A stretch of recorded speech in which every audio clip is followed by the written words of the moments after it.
working with music tech companies is a huge field and it's great for musicians. And that's why I'm building like a whole course on that specifically, because music colleges should be teaching this as a way for people to make money. Example of a music tech company is Shure, making microphones, anything to do around music tech. So it could be making DAWs, making plugins, making furniture, making room treatment, anything that has to do with the music tech industry, which is like $1 billion industry, really. And more so than ever, because now all you need is a computer to be a producer or a DAW. Basically, all you need is a DAW. Yeah.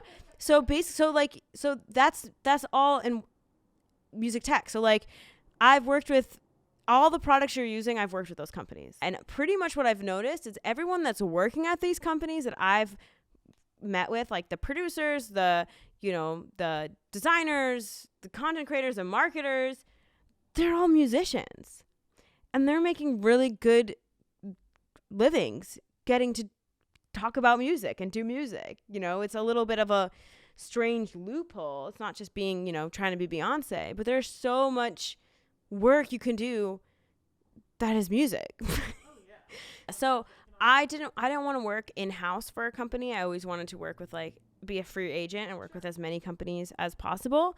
So I've done a bunch of sample, I think a lot of people think, oh, I'm just making content, like video content and ads. But no, I've done a lot of music content. Actually, I've made a bunch of sample packs for a bunch of different companies. I've made a sample pack with Splice.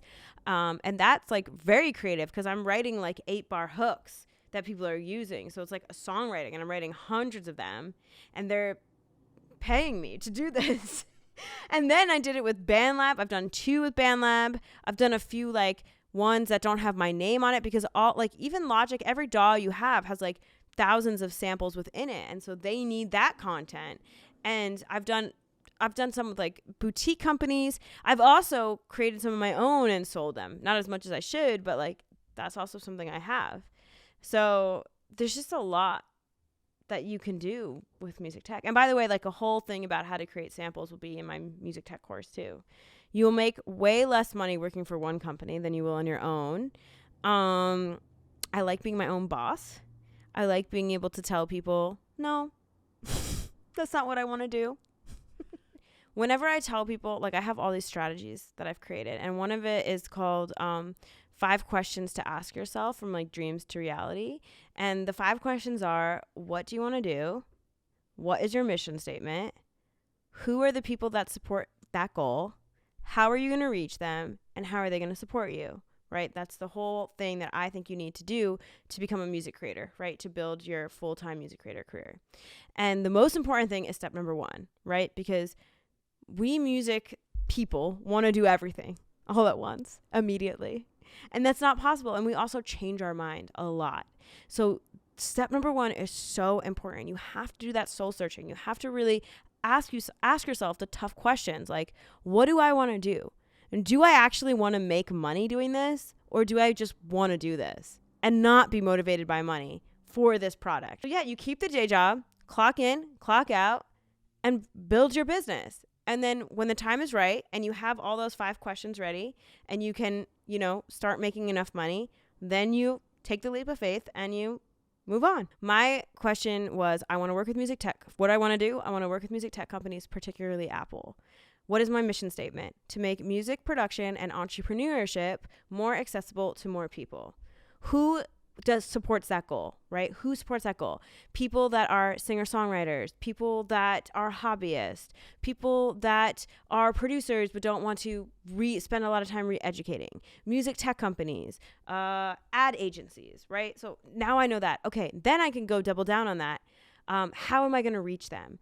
To know how I'm going to reach them, I need to know what kind of content do they want to see? What kind of stuff are they interested in? I wouldn't be working with a music tech company that's selling $60,000 speakers, because that doesn't align with my mission, right? So everything answers you need to build somebody would build a house. They wouldn't just be all right, let's build a house, right?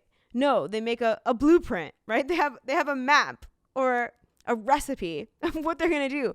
So you need to make your own recipe. When you make your own recipe, then you'll develop a voice. You'll develop something that's unique. You'll be able to offer something that nobody else has offered, even if it's slight changes, right? I'm not the first person on the internet to do Logic Pro tips.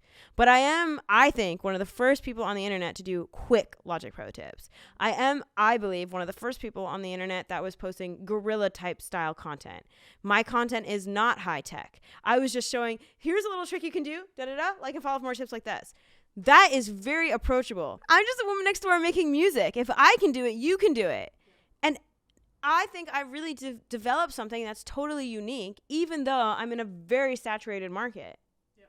So if you want to cut through the noise, all you have to do is be yourself.